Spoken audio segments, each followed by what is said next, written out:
وہ جس کو چاہتا ہے دانائی بخشتا ہے، اور جس کو دانائی ملی بے شک اس کو بڑی نعمت ملی۔ اور نصیحت تو وہی لوگ قبول کرتے ہیں جو عقل مند ہیں، اور تم اللہ کی راہ میں جس طرح کا خرچ کرو یا کوئی نذر مانو، اللہ اس کو جانتا ہے، اور ظالموں کا کوئی مددگار نہ ہوگا۔ اگر تم خیرات ظاہر کر کے دو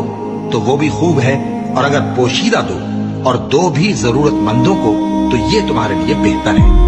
اور اس طرح کا دینا تمہارے گناہوں کو بھی دور کرے گا، اور اللہ کو تمہارے سب کاموں کی خبر ہے۔ اے نبی صلی اللہ علیہ وآلہ وسلم، تم ان لوگوں کی ہدایت کے ذمہ دار نہیں ہو، بلکہ اللہ ہی جس کو چاہتا ہے ہدایت بخشتا ہے۔ اور مومنو، تم جو مال خرچ کرو گے تو اس کا فائدہ تم ہی کو ہے، اور تم تو جو خرچ کرو گے اللہ کی خوشنودی کے لیے کرو گے،